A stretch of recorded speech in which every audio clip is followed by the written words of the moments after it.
The Tower of London was unnaturally quiet that morning. No bells rang, no birds crossed the sky, no voices echoed from the stone walls. It was the kind of silence that only appears when something irreversible is about to happen. Anne Boleyn knelt on the scaffold where traitors were expected to tremble, confess, and beg. She did none of those things. She wore no crown and no jewels. Every symbol of authority had been stripped away. Only a simple gray gown remained, her dark hair pinned neatly behind her head, as if she were preparing not for death, but for judgment. Nearby stood the executioner, dressed in black, his expression empty. Hidden from Anne's sight was a French sword brought at the king's command. Not an axe, a sword, faster, cleaner, a gesture meant to suggest mercy. But Anne's calm had nothing to do with mercy. She was calm because hope had already vanished. Long before this morning, long before the charges echoed through the court, Anne had understood a terrible truth. This was never about guilt or innocence. The trial had not been built to uncover facts. It had been designed to erase her. She had noticed the warning signs, the speed with which accusations appeared, the precision of crimes that never aligned with reality, the way familiar faces avoided her eyes. Anne Boleyn was not kneeling in fear of death. She was kneeling with the clarity of someone who knew the verdict had been decided long before she ever entered a courtroom. Beyond the walls of the tower, life would continue. Somewhere in England, her daughter Elizabeth would grow up without a mother. Somewhere in the future, men would argue about who Anne truly was: a seductress, a witch, a traitor, a victim. Anne understood something even darker. Her execution would not be the end. Her reputation would be dismantled next. As the wind stirred her gown and the priest whispered his final prayer, Anne lifted her eyes toward a distant point no one else could see. Justice had already died in England. What remained was ceremony, and history was about to be stained forever. If you want to uncover the dark truths history tried to bury, the scandals hidden behind crowns, and the crimes power disguised as justice, subscribe to this channel. This story has only just begun. The silence of the scaffold did not begin on the morning of Anne Boleyn's execution. It began years earlier, far from the Tower, far from England, in the courts of continental Europe, where Anne learned a lesson most women of her time never did. Anne was not raised to be obedient. She was raised to observe. As a young girl, she was sent abroad, moving through the refined and ruthless courts of the Netherlands and France. These were places where power did not shout. It whispered, where alliances were formed through gestures, glances, rituals, and carefully chosen words. Anne learned how influence moved through rooms long before she ever entered an English palace. She studied languages, theology, diplomacy. She watched how queens survived and how favorites were discarded. She learned the choreography of court life, when to speak, when to remain silent, and more importantly, when silence itself became a weapon. By the time Anne returned to England, she was not innocent. She was prepared. When she entered the household of Queen Catherine, she did not step into court as a fragile girl waiting to be noticed. She stepped in as someone who understood the structure of power and the danger hidden beneath it. She saw how women were used, elevated, and destroyed. She understood that beauty alone was never enough. Affection was temporary. Favor expired quickly. Then Henry VIII noticed her. Many before Anne had followed the same path. A glance from the king, a summons, a quiet arrangement, a role as mistress that promised comfort but guaranteed disposability. Anne understood that path led only one direction. It ended without protection. So she refused. Not because she was virtuous, not because she was naive, but because she was strategic. Anne knew exactly what she was doing when she denied Henry what every other woman before her had given freely. She understood something crucial about the Tudor court. A mistress could be discarded without consequence. A queen could not. The crown was not romance. It was armor. By refusing the king's bed, Anne forced Henry into a corner he had never faced before. Desire turned into obsession. Obsession demanded justification, and justification required transformation. Suddenly, centuries of tradition stood in the way of one woman who refused to be temporary. Anne was not seducing Henry into love. She was maneuvering him into revolution. This was the moment Anne began her gamble. She was fully aware of the risks. She understood that climbing higher meant falling harder, but she also knew that remaining where she was guaranteed eventual destruction. In a court ruled by men, the only safety came from standing where no one could easily push you aside. So Anne demanded the crown, and Henry, blinded by desire and pride, chose to tear apart his world to give it to her. This is what made Anne dangerous. Not her charm, not her beauty, not the rumors that would later surround her name. She was dangerous because she understood power and chose to touch it anyway. And once she did, there was no turning back. Because in Tudor England, a woman who understood the game was far more threatening than one who simply played her part. When Henry VIII broke from the Catholic Church, history would later frame it as a king's rebellion against Rome, a matter of theology, a matter of conscience, a matter of succession. But inside the court, everyone knew the truth. This fracture began with one woman who refused to be silent once she had power. Anne Boleyn did not simply receive the crown, she activated it. The moment she became queen, England crossed a line it could never retreat from. Monasteries trembled. Bishops chose sides. Centuries of religious order cracked under the weight of a single marriage. A woman had become the reason an entire kingdom rewrote its relationship with God. But the real shock did not come from the break with Rome. It came from what Anne did after. Most queens understood survival meant restraint. Speak softly, smile often, allow men to rule while appearing grateful. Anne refused that script. She had not endured exile, scandal, and revolution simply to sit quietly beside a throne. She spoke. Anne debated theology openly, even with bishops who had spent their lives defending doctrine. She challenged them not with emotion, but with scripture. She read forbidden texts. She supported reformers. She questioned traditions that had never been meant for women to question. And worst of all, she did it confidently. She also involved herself in politics, appointments, alliances, foreign correspondence. Anne did not ask permission to think. She did not apologize for influence. Courtiers began to realize that power now flowed through her as much as through the king. This terrified them, because Anne was not dangerous in the way legends would later claim. She was not feared because of seduction or beauty or whispered spells. She was feared because she understood exactly where she stood and what that position allowed her to do. In Tudor England, that was unforgivable. Men could wield authority and call it duty. Women who did the same were labeled disruptive, unnatural, threatening. Anne was not content to be symbolic.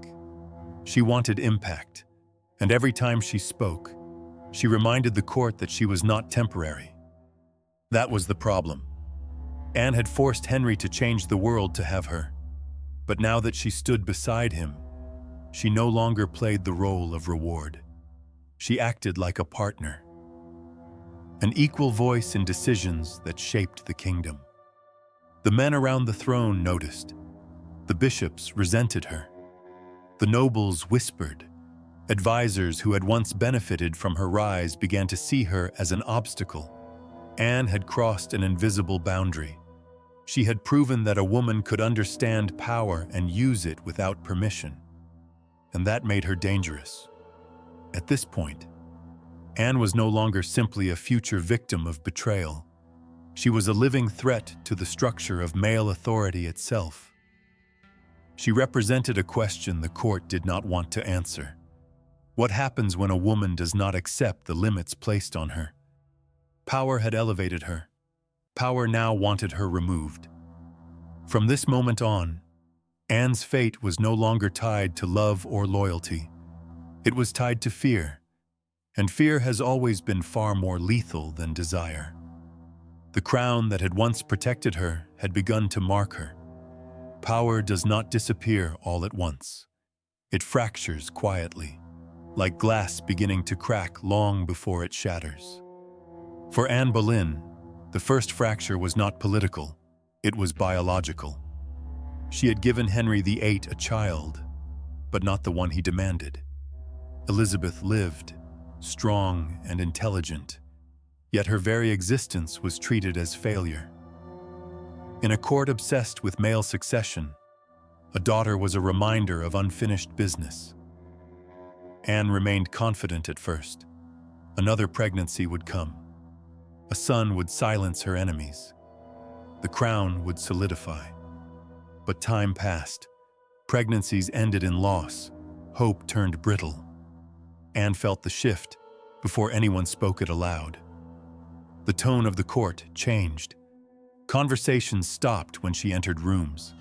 Faces once eager to please now studied her with calculation.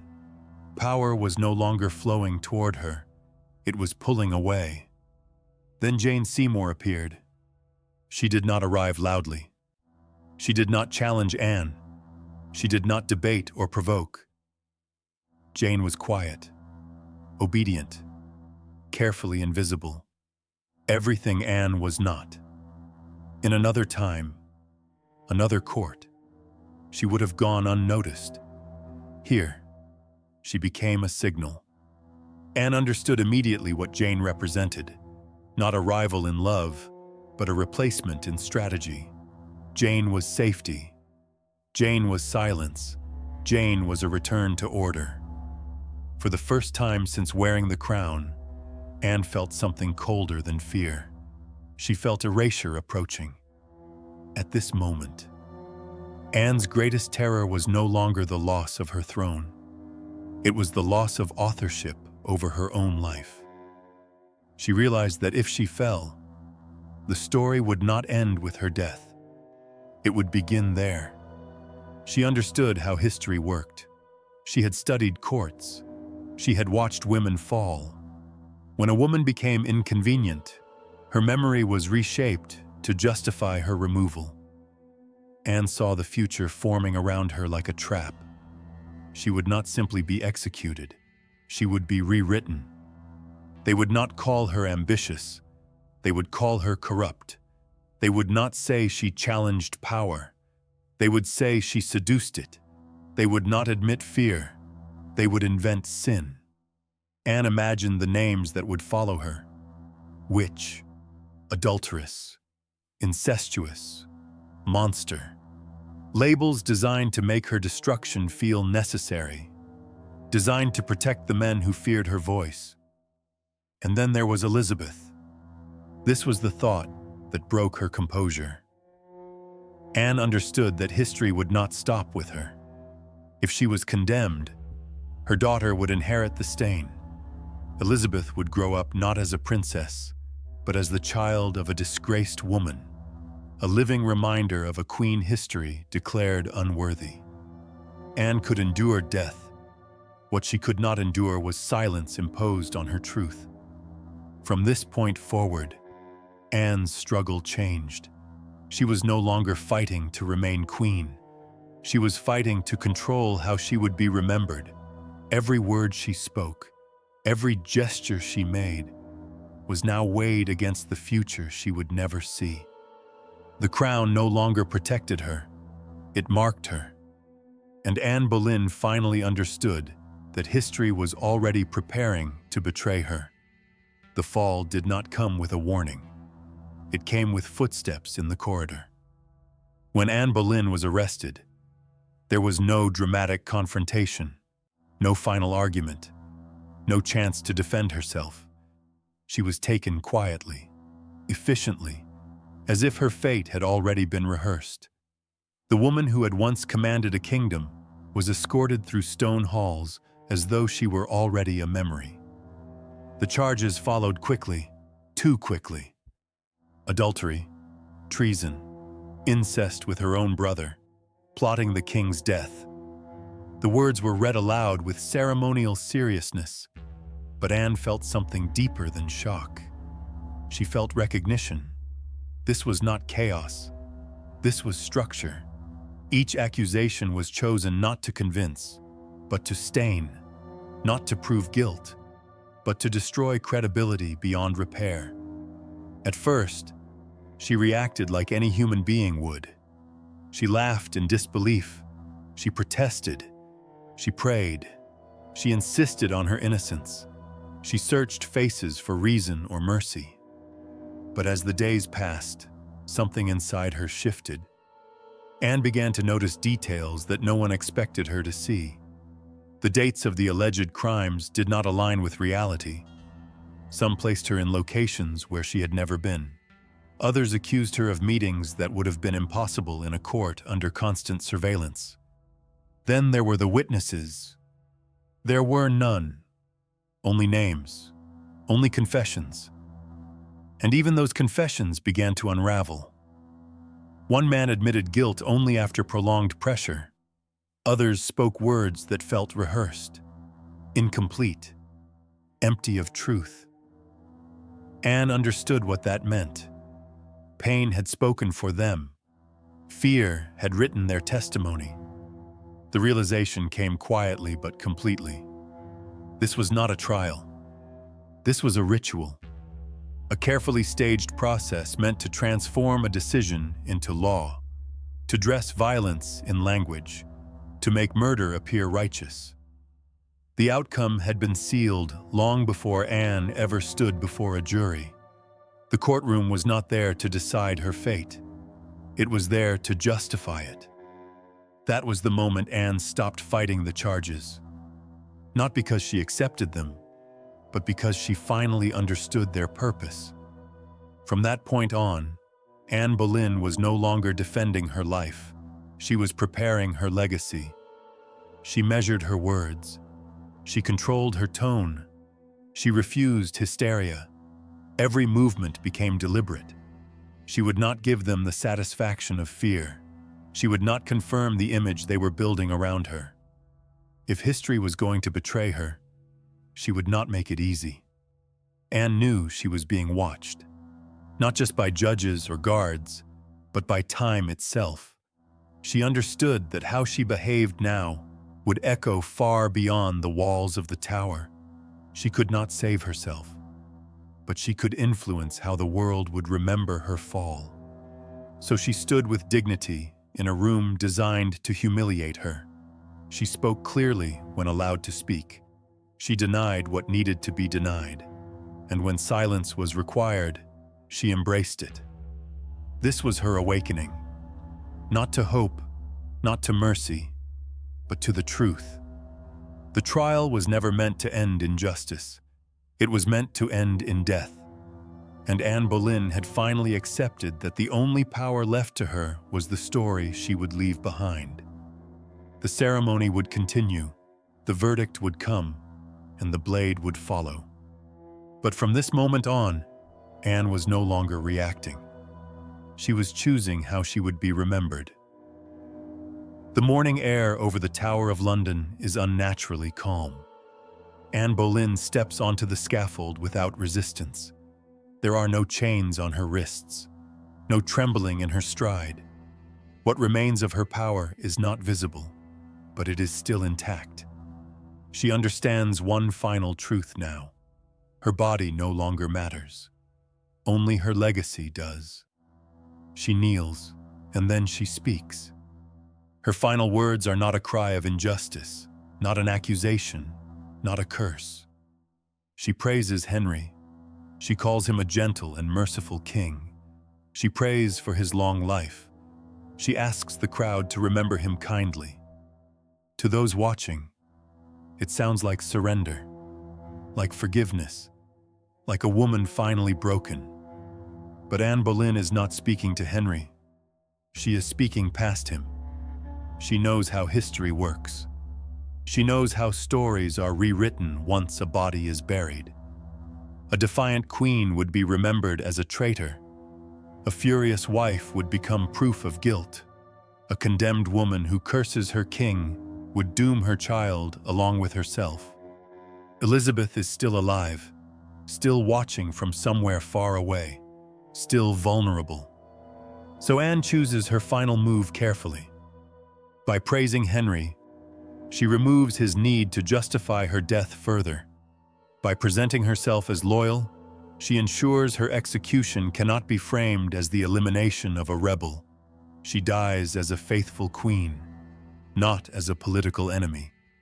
And that single distinction may be the only shield her daughter will ever have. This is not forgiveness, it is strategy. The sword is hidden behind a bundle of straw. Anne knows this. She requested a swordsman instead of an axe, a cleaner death, a faster end. Even here, she controls what little she can. She does not look back. There is no dramatic final speech, no plea for mercy, no appeal to God beyond a quiet acceptance. Her lips move briefly, perhaps in prayer, perhaps in thought. No one can be sure. The blade flashes once. It is over. Anne Boleyn dies as she lived in her final years, not as a lover or a queen, but as a calculating mind trapped inside a fragile body. Her last act is not emotional. It is protective, maternal, ruthlessly intelligent. Henry will remarry within days. Jane Seymour will take her place. The court will move on quickly, eager to forget the woman whose ambition once terrified them. But Anne has already won something they cannot take back. She has denied them the version of her they wanted. Not a witch, not an adulteress, not a traitor. Just a queen who obeyed until the very end. And a mother who understood that sometimes the only way to save the future is to control the story of your own death. Anne Boleyn is buried without ceremony. There is no procession through London, no tolling bells to mark the fall of a queen. Her body is placed inside a rough wooden chest, a container never meant for royalty, and lowered beneath the floor of the chapel. The court does not look back. England moves on with unsettling speed. Within 24 hours, Henry VIII is already engaged again. This is not haste born of grief. It is calculation. In the language of power, speed is a message.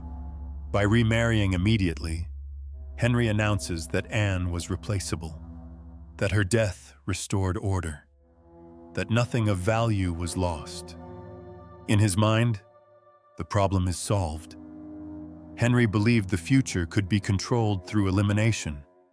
He believed that by killing Anne, he had secured his dynasty, silenced instability, and bent history back into obedience. He believed that blood could correct mistakes. But history does not obey kings. Henry would have sons, and he would outlive them all. One would die before learning to rule. Another would fade into sickness. The male heirs he murdered a queen to obtain would never carry his legacy forward. Anne's daughter, however, survived. Elizabeth grew up in the shadow of execution. She learned early that love was conditional and power was dangerous. She watched how quickly loyalty vanished and how efficiently narratives were rewritten. She learned when to speak, when to perform, and when to remain silent. When Elizabeth I finally took the throne, England entered an era Henry could never have designed or controlled. She ruled without a husband, without sons, without apology. Her reign reshaped the nation and secured the Tudor legacy in a way Henry never achieved. The irony is complete. Henry killed Anne to dominate the future, but that act created a future that escaped him entirely. Anne Boleyn did not lose. She was removed because she became inconvenient, because she understood power, because she refused to remain silent once she wore the crown. Her death was not justice, it was management. For centuries, her enemies controlled the story. They called her corrupt, dangerous, immoral. They reduced her to scandal so the system that destroyed her could appear righteous. But time dismantles lies. Records resurface. Motives become visible.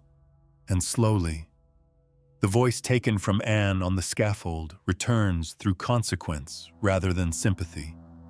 Anne Boleyn was not executed for her sins. She was executed for what she represented. And history, after centuries of distortion, has begun to return what was stolen from her. If you believe history has often been written by those who held the blade, then this channel exists to take that blade apart. Subscribe now if you want to uncover the stories power tried to erase. Anne Boleyn was not the last voice silenced by power. And the next story begins here.